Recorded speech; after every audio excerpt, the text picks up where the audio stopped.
She was 4 miles from the house she had called home for 3 years, and the snow was coming in sideways, and she was not going back. That was the thing Josephine Hartley understood most clearly on the night of the 14th of December, as the wind off the moor pressed through her wool mantle and found every inadequacy in it.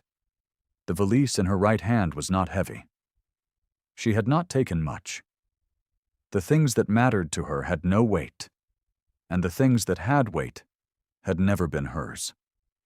She walked with her chin down and her breath visible in the dark air, and the lane ahead dissolved into white after 20 yards, and she walked into that whiteness without slowing. What had brought her here was a sentence spoken in a lamplit drawing room not 2 hours prior by a young man who smelled of brandy and owed his father's creditors £6,000. Edmund Hartley had leaned back in his chair with the ease of a man accustomed to being answered, and he had said, quite pleasantly, that there were 2 courses available to Josephine. She could accept his suit and provide the £400 held in trust under her father's will, which would address the most pressing matter of his debts and allow the household to continue in some comfort. Or she could vacate the premises by morning, since the room she occupied and the food she ate and the candles she burned were all, strictly speaking, charged against an estate that could no longer afford generosity toward persons with no legal claim on it.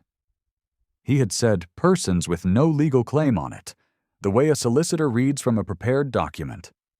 Josephine had said nothing for a moment.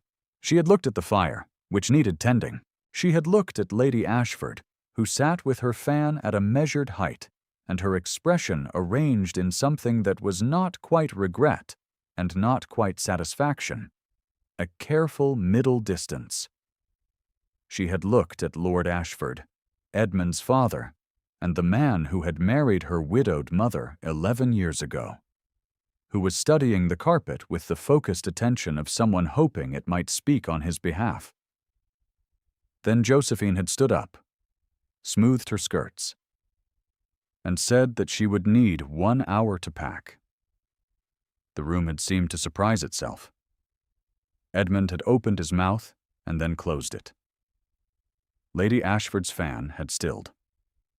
Lord Ashford had not raised his eyes. In the hour that followed, Josephine had taken her winter mantle, her 2 changes of linen, her father's letter, and 12 shillings she had saved across the last 18 months from small economies no one had noticed. She had left behind the silk shawl her mother had given her, because the shawl smelled still of her mother's particular scent, and she did not trust herself to carry it into a storm without losing her composure. And composure was the one thing she could not afford to lose tonight.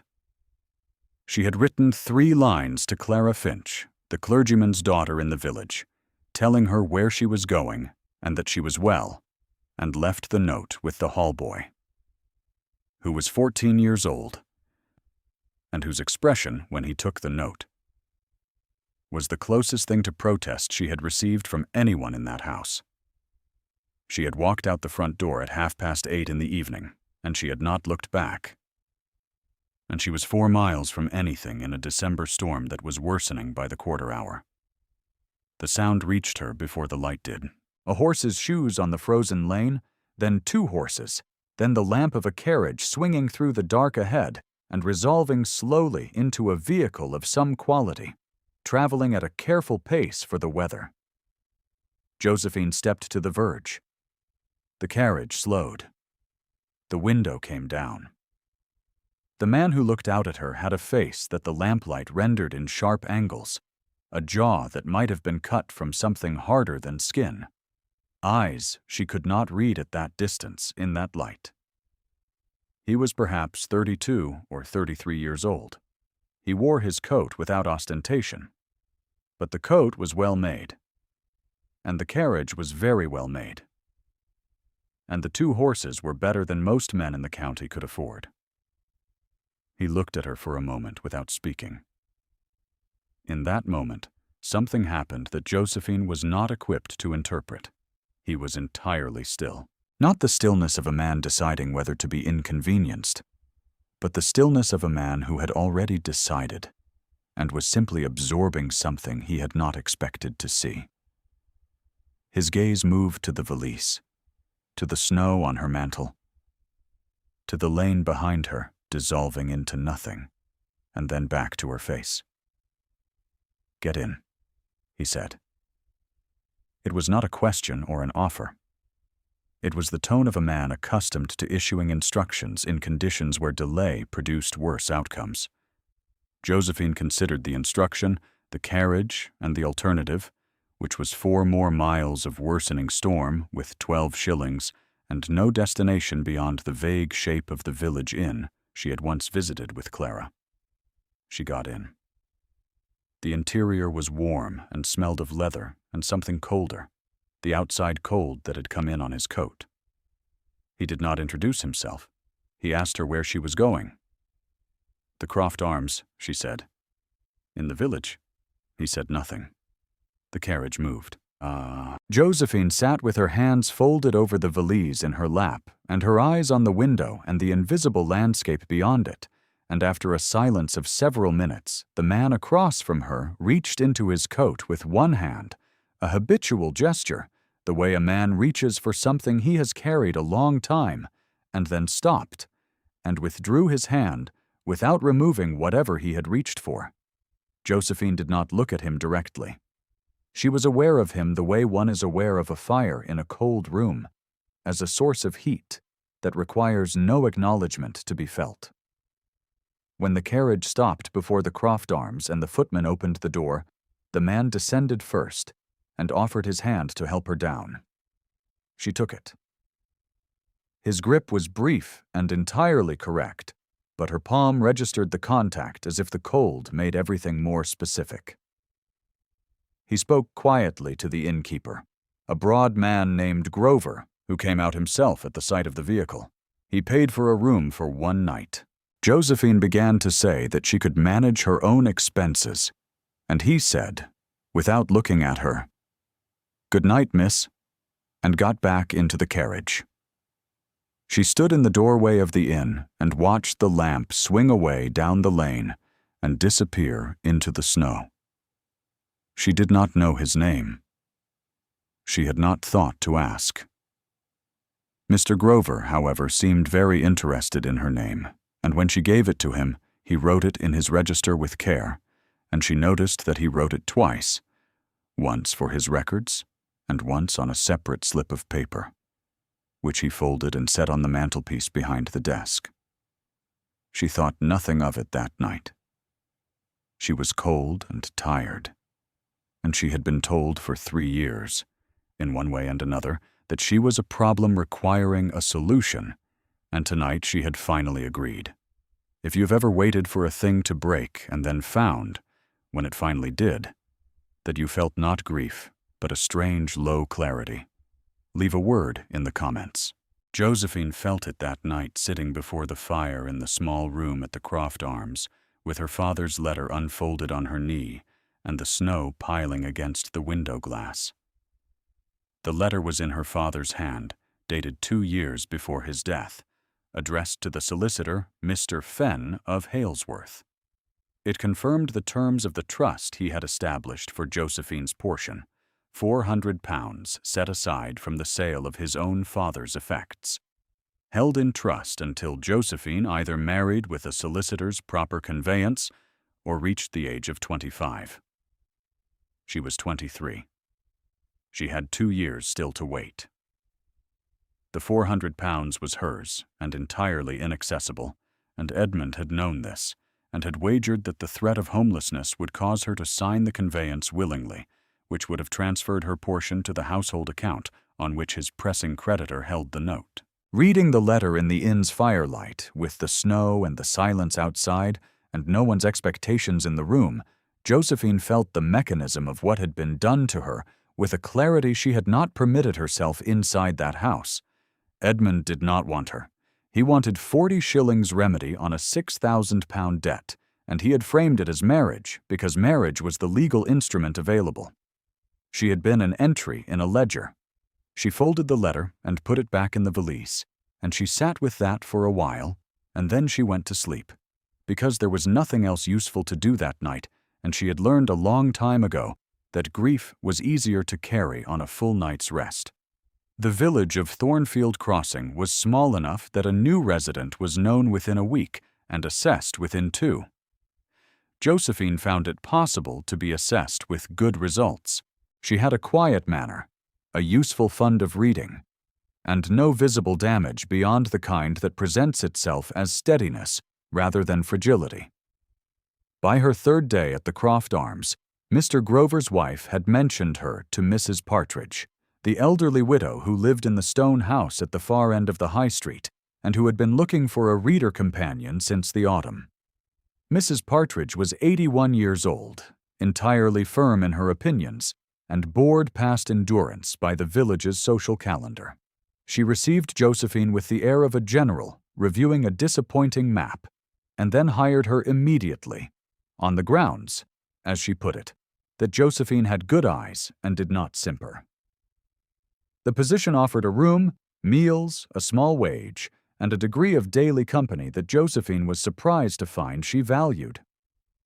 Mrs. Partridge liked history and correspondence and the more argumentative letters in the periodicals, and Josephine read them aloud with the dryness they deserved, and the old woman laughed, and the winter settled around them both with something that was almost comfortable.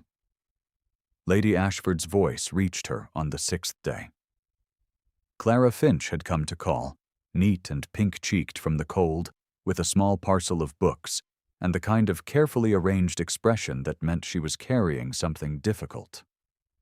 They sat in Mrs. Partridge's parlor while the old woman napped, and Clara poured tea and then said, as one removes a splinter, that Lady Ashford had told Mrs.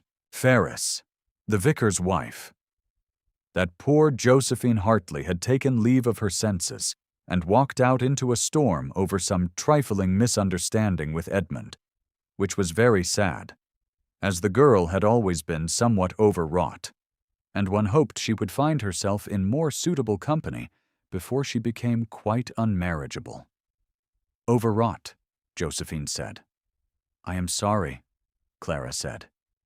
It is not your fault, Josephine said. And she is not wrong that I walked out in a storm, only wrong about why. Clara looked at her over the rim of her cup with the expression of someone who wished very much to say something fierce and was restraining herself out of charity. She said it to Mrs. Ferris in the church porch, Clara said, which means it will be repeated at every house in the county before Christmas. Josephine thought about this. The church porch was a particular venue for that kind of remark, chosen not by accident, but by a woman who understood how words traveled. Lady Ashford was not cruel in the way of people who do not know what they are doing. She was precise. She set her cup down. Then I shall have to be very unremarkable, she said, and give no one anything to confirm it. It was in this spirit of calculated quietness that she went to the village assembly on the 3rd Thursday in December, where the Croft Arms cleared its front room and Mr. Grover's daughter played the pianoforte with more enthusiasm than accuracy, and the village and its outlying farms assembled for the modest dancing that constituted Thornfield Crossing's social season. Edmund arrived at 9:30 with one of Lord Ashford's horses and the air of a man who had been drinking since dinner. He came, Josephine understood almost immediately, not for the dancing, but because someone had told him she would be there. He circled the room once with his glass, and then stopped near the hearth, where Sally Grover, Mr. Grover's youngest housemaid, was collecting the empty cups from the side table. Sally was 16 years old and new to her position, and easily frightened, and Edmund addressed himself to her in the carrying, jovial tone of a man who considers public condescension a form of wit. He said, loudly enough for the people nearest the hearth to hear, that it was very presumptuous of a housemaid to be clearing cups in the main room rather than the back passage, where girls of her station generally belonged, and that if Mr. Grover was permitting his servants to mingle with the guests, one could only conclude that standards at the Croft Arms had fallen considerably since his last visit, which was itself not recent enough to constitute a recommendation. Sally turned the color of new brick and held very still. Josephine set down her glass and walked across the room. She said, in the tone she had once used to correct Edmund's arithmetic when he was 15, and she was 12, and he had not liked it then either, that Sally was doing her job with perfect propriety, that it was the Croft Arms practice to have their staff clear in the main room after the first hour of an assembly, that this had been the practice for at least 12 years, and that if Edmund found it disagreeable, he was, of course, entirely free to take his glass elsewhere, as the weather had cleared enough to make the churchyard available. There was a silence in the vicinity of the hearth that spread outward like a ring in still water. Edmund looked at her. His face went through several expressions in the space of 2 seconds, settling finally on something that was not quite anger and not quite embarrassment, but contained elements of both. He said, with the pleasantness of a man who has stored something to deploy later, that it was very interesting to see that Josephine had found her level and that he hoped she would be comfortable in it, and he turned and walked toward the door. Sally let out a breath. Mrs. Grover, who had appeared from nowhere in the way that innkeepers' wives sometimes do, laid a hand briefly on the girl's shoulder and then looked at Josephine with an expression of gratitude so plain it needed no translation. Josephine became aware of the doorway only when she turned back toward the room. A man stood in it, and she recognized the jaw and the stillness before she recognized anything else, and the recognition arrived with an odd doubling of cold, as though the outside air had followed him in. He was watching her. His face was precisely what it had been in the carriage, entirely unreadable, but his body was the thing that registered, because he was standing with both feet planted and his arms at his sides in the particular stillness of a man who has just absorbed something he was not expecting and has not yet decided what to do with it. He was there for perhaps 4 more seconds after her eyes found him, and then he was gone. She did not know, that night, that he had seen the whole of it. His name was Nathaniel Vane, and he was the Duke of Coldmere. She learned this the following morning from Mrs. Partridge, who delivered the information over breakfast with the dryness of a woman stating facts rather than titles. The Duke of Coldmere had held the principal estate in this part of the county for 11 years. He had come into the title at 22, following his father's death, and had spent the first years of his tenure bringing a badly managed property into order. He had married 7 years ago, and his wife had died in childbed 2 years later. And the child, a son, had lived only 4 days after her. He had not remarried. He was known for managing his land well, for paying his accounts without delay, and for speaking at length to no one. Josephine listened to all of this with her tea growing cold and her attention fixed on a point somewhere above Mrs. Partridge's shoulder, where the plaster had a faint crack running toward the ceiling. She was thinking about the quality of his stillness in the carriage and at the assembly doorway, and she was thinking about the gesture she had seen, his hand reaching into his coat and stopping. She was thinking about a man who had learned to carry grief in a breast pocket, close enough to touch when the world offered some fresh evidence that loss was not yet finished with him. Mrs. Partridge said, in the tone of a general adjusting the map, "He is not an easy man to know. He is not, however, an unkind one, which puts him ahead of most." He returned to Thornfield Crossing the following week on what appeared to be estate business. Josephine saw him from Mrs. Partridge's parlor window when he rode past on a gray horse, and she noted, without permitting herself to note it with any emphasis, that he was a very good rider. He stopped at the solicitor's office on the High Street for 20 minutes. He did not stop at Mrs. Partridge's door. He came to call on the Wednesday. He stated his purpose to Mrs. Partridge as a courtesy, as the senior peer in the county, to inquire whether the lady of the house was in want of anything during the severe weather. Mrs. Partridge received this with visible amusement, offered him tea, and then excused herself on the grounds of her afternoon rest, which she was not, as both of them may have suspected, actually taking. Josephine poured tea. He sat across the parlor table from her, in the chair Mrs. Partridge usually occupied, and he asked without particular ceremony how she was situated.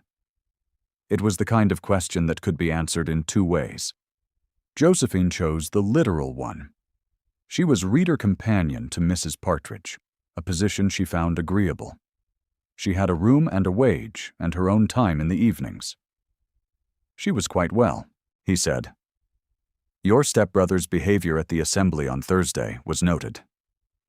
It was, she said, by most of the room. His debt to his father's creditors is known in the county, he said.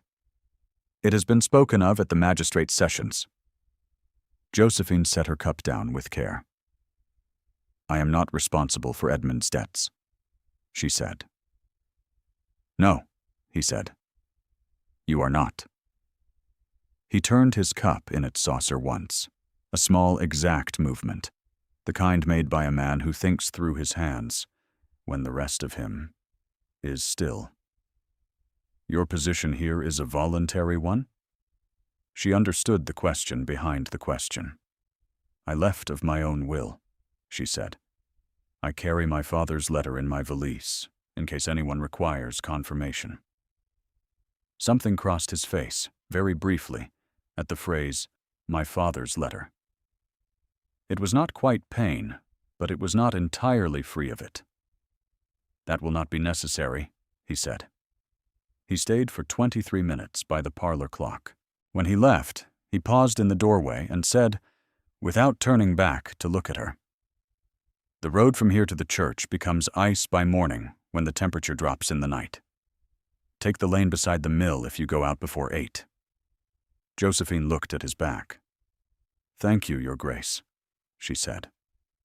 He went. Mrs. Partridge appeared from the direction of her room with the expression of someone who had not been napping in the least, and said nothing, only asked whether there was tea left. If you are finding Josephine's story worth staying for, a comment or a quiet subscription keeps these stories going. She is not finished yet. The cold deepened. The invitations for the Coldmere Winter Ball arrived in the first week of December's second fortnight. Mrs. Partridge received one as a matter of long county custom, and she announced over their morning reading that she would not be attending, as she had attended the Coldmere Ball for 40 years and had heard every piece of music it had to offer. She would, however, be very pleased if Josephine attended in her place, as a representative of the household, which was entirely proper, and she would lend Josephine her niece's blue evening gown, which had been altered for no one and was simply sitting in the chest in the upper room, growing more useless by the year. The gown was 12 years out of the height of fashion, and had been retrimmed once with lace that was not quite the original color. On Josephine it fit well enough across the shoulders, and less well at the hem, which wanted 2 inches taking up. She sat with Mrs. Partridge's housemaid in the kitchen on the afternoon of the ball, and they worked on the hem together. And the housemaid, whose name was Bess, said with the frank generosity of a 14-year-old that Miss Hartley looked very fine. Josephine thanked her, and thought about the sapphire earrings she had seen Lady Ashford's niece wearing last Christmas, and then put that thought firmly away. Clara called for her at 7. They walked the quarter-mile to the gates of Coldmere together in the early dark. The snow groomed back from the drive, and a row of torches lit along the front elevation. And Clara said, with a sideways look at Josephine, that she hoped the evening would be uneventful.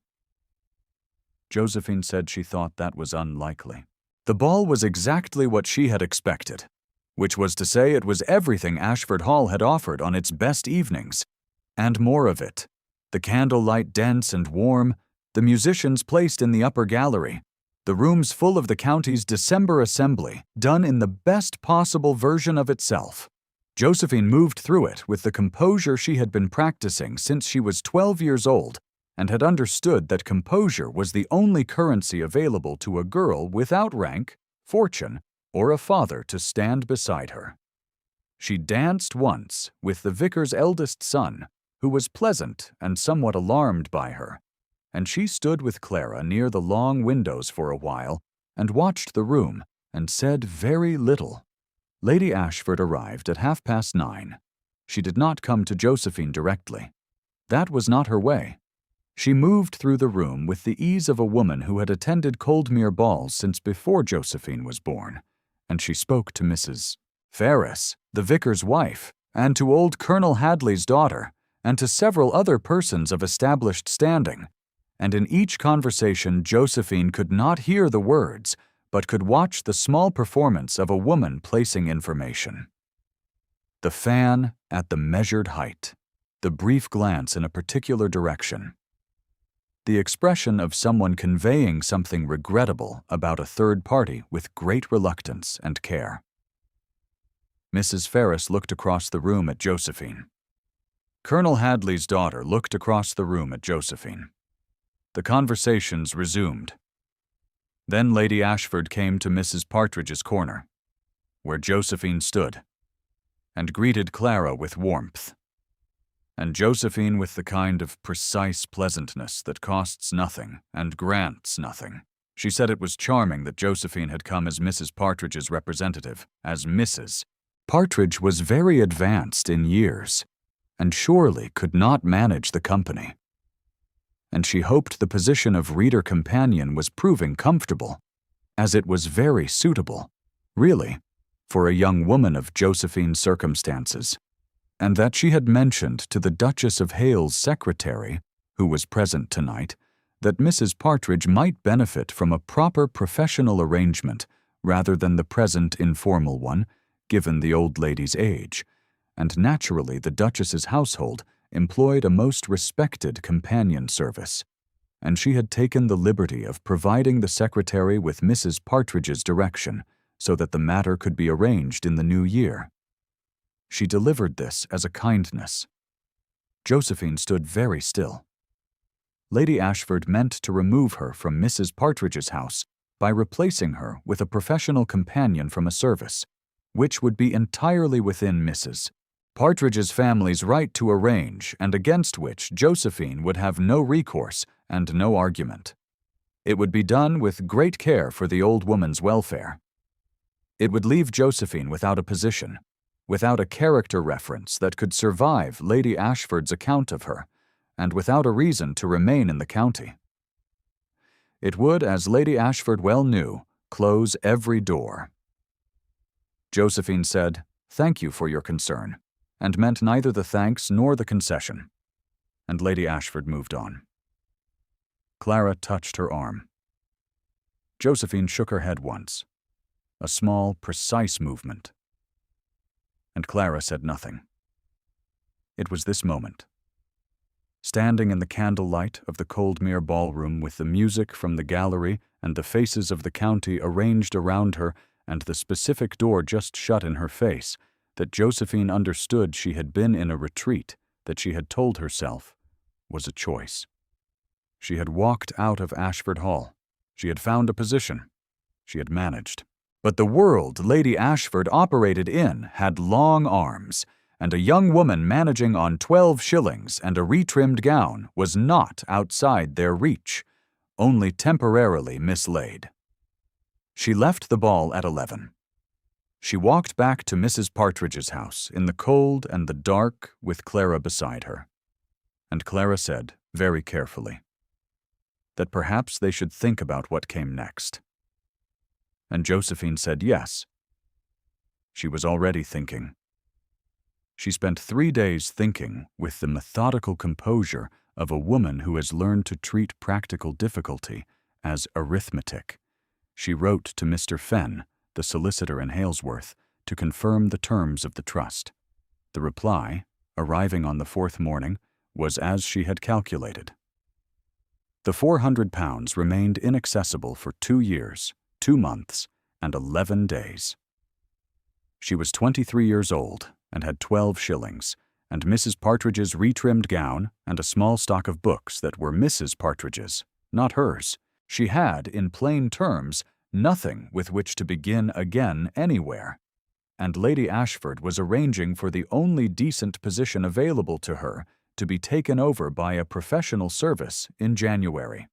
On the morning of the 5th day after the ball, she found on the hall table a sealed envelope addressed to her in an unfamiliar hand. Inside was carriage fare for the journey to Ipswich, 22 shillings, folded in a slip of paper on which nothing was written.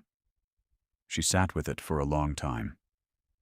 She knew the hand was not Clara's, and it was not Mr. Fenn's, and it was not Mrs. Partridge's, because she had seen all three. She did not know with certainty whose it was. She thought she knew. And that was precisely the problem. There was a version of her story in which she accepted the fare and took the Ipswich coach and arrived in a new town and found a new position and allowed herself, eventually, to think of Nathaniel Vane as the man who had given her what she needed to begin. There was a version in which she was grateful and safe and practical, and this version was everything her situation recommended. She counted the 12 shillings she had saved herself, added the 22 shillings in the envelope, compared these figures against the cost of the Ipswich coach and a week's lodging while she sought a new position. The arithmetic was clear and without comfort. She had been offered rescue, and rescue had come from a direction that was not hers to depend on, and she knew, with the quiet certainty of a woman who had watched her mother accept one house's charity and call it a home, what it meant to be grateful for a kindness you had no power to return. She would not be an entry in another ledger. She refolded the 22 shillings into the envelope. She wrote 2 lines to the only address she could think of, which was Coldmere itself, returning the fare with the explanation that she was grateful for the thought and that she had made her own arrangements. The note was polite and entirely final, and she gave it to Mr. Grover's boy to carry that afternoon. Then she walked to the coaching inn at the far end of the High Street and booked her own passage on the following morning's Ipswich coach, paying 2 shillings from her own 12 for the fare, which left her 10, and the knowledge that she had done this herself. She came back out of the coaching inn into the grey afternoon and found Clara waiting on the step.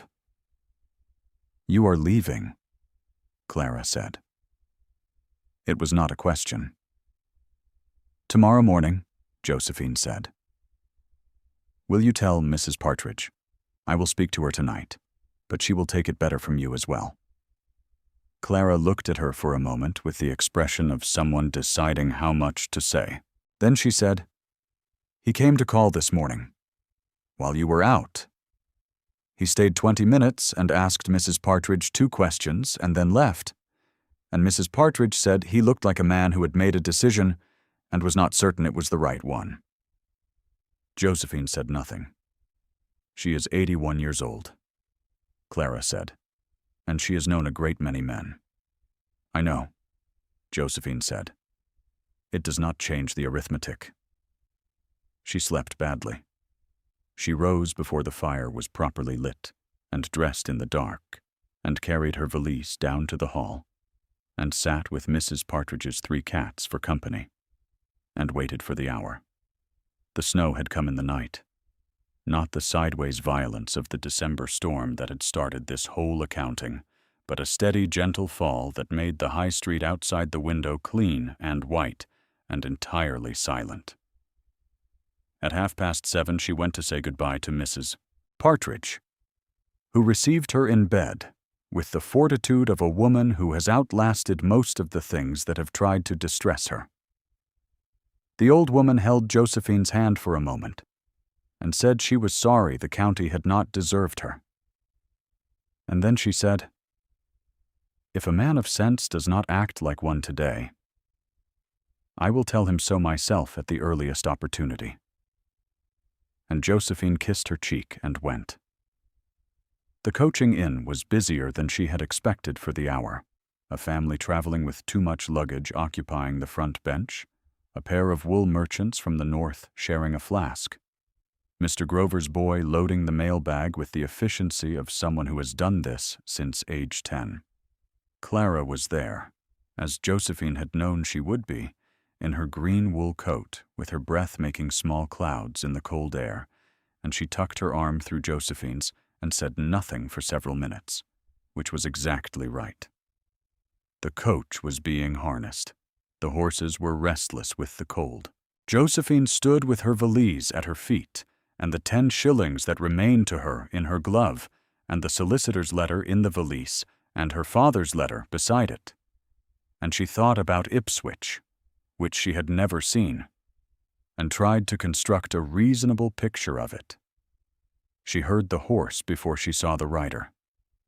A gray horse at a canter, coming down the high street from the direction of the Coldmere Drive, and the man on it riding without his hat in the snow, his coat open at the collar, his expression exactly nothing, the way a face looks when it is a face and not a performance of a face, when all the calculation has been done elsewhere, and what remains is the thing itself. He dismounted at the inn-yard gate and handed the reins to Mr. Grover's boy, without looking at him, and walked across the yard directly to where she stood. The yard was not empty. The wool merchants had turned to look. The family with the luggage had stilled. Clara stood at Josephine's right hand, and did not move. Mr. Grover himself was in the doorway of the inn, wiping his hands on his apron, and he was very still. Nathaniel Vane stopped 2 feet from her, and looked at her face the way a man looks at a thing he has spent a considerable period of time not permitting himself to look at directly, carefully, and without apology. "You returned the fare," he said. "Yes," she said. "Why?" It was the question she had expected, and had no intention of answering dishonestly. She said, "Because I have been managed by people who thought my circumstances made me governable, and I have no wish to be managed by anyone again, however kindly the intention." He received this without expression. Then he said, "I read your note. I expected you would. You said you had made your own arrangements." "I have," she said. "The Ipswich coach departs in 20 minutes." He said, "I have come to make a different arrangement." The yard held its breath, or so it seemed to Josephine, who was aware of the cold on her face and the valise at her feet, and the 10 shillings in her glove, and the exact quality of stillness in the man in front of her, with the snow settling in his dark hair and on the shoulders of his open coat. He said, "You refused a man who needed your 400 pounds. I have no need of 400 pounds. I have need of nothing that can be taken from a trust, or extracted from a will or assigned to a creditor. I have estates in 4 counties, and a library that wants a person who can read without simpering, and a house that has been very quiet for 2 years. I am asking you, Josephine, not because your circumstances make you governable, but because you walked into a December storm rather than be sold, and because you crossed a room in an inn at a village assembly to defend a frightened girl, and because I have not done a single practical piece of work since the evening I stood in that doorway and watched you do it." The wool merchants were entirely motionless. The family's smallest child had been gathered up and was being held, as though someone felt the moment called for it. Clara Finch made a small sound that was not a word.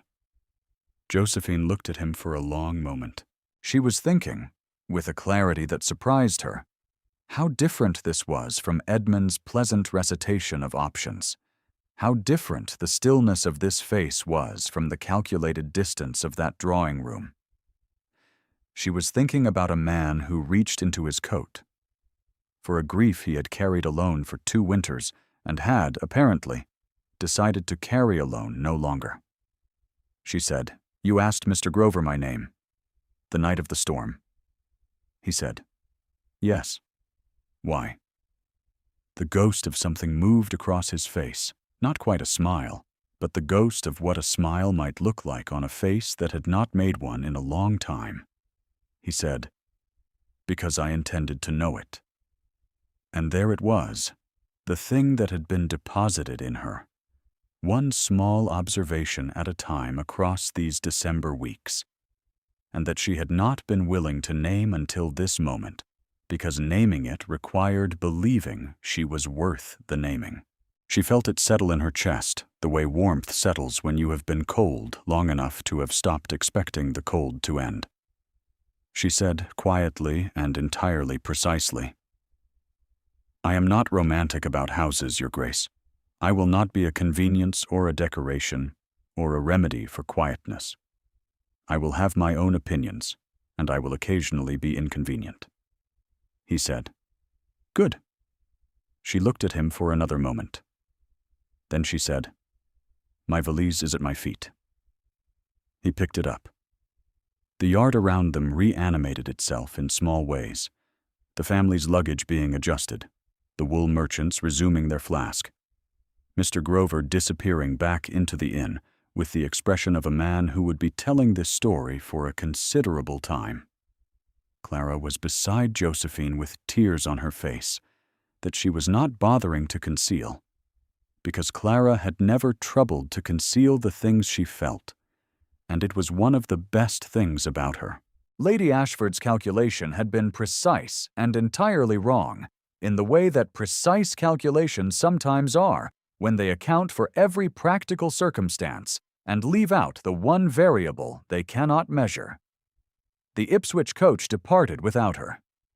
He lifted her into the saddle of the gray horse, which was steady and wide-backed and entirely patient, and mounted behind her, and they rode back up the high street in the morning snow, with her valise tied to the saddlebag, and her 10 shillings still in her glove, and her father's letter, and the solicitor's confirmation still in the valise, because she had kept them as a reminder that the terms of things could be read by anyone willing to read them carefully. In the following weeks, Mr. Fenn of Halesworth was consulted, not because £400 was required or requested, but because Josephine had asked that the trust's terms be formally noted and its disposition settled on her own terms without reference to any second party's household accounts. Mr. Fenn reported that this was both proper and straightforward. Edmund received no portion of the trust. He departed the county in January with Lord Ashford's one remaining horse and a letter from the solicitor confirming that the matter of the £6,000 was a separate proceeding entirely. Lord Ashford remained at Ashford Hall with a reduced household and a quiet that must have been, in its way, its own kind of verdict. Lady Ashford called, once, in February, and was received by Nathaniel in the front drawing-room with the particular courtesy of a senior peer who has nothing to prove and a very clear understanding of what has occurred. She left an hour later in her carriage with the expression of a woman who has recognized, somewhat late, that the world does not always arrange itself in the order she had been assured it would.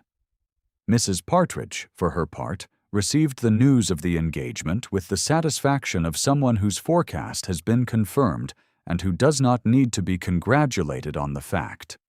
She told Josephine, when Josephine came to say goodbye, that she expected to be read to on visits, and that Josephine was not to let the Coldmere Library go to waste on a single occupant.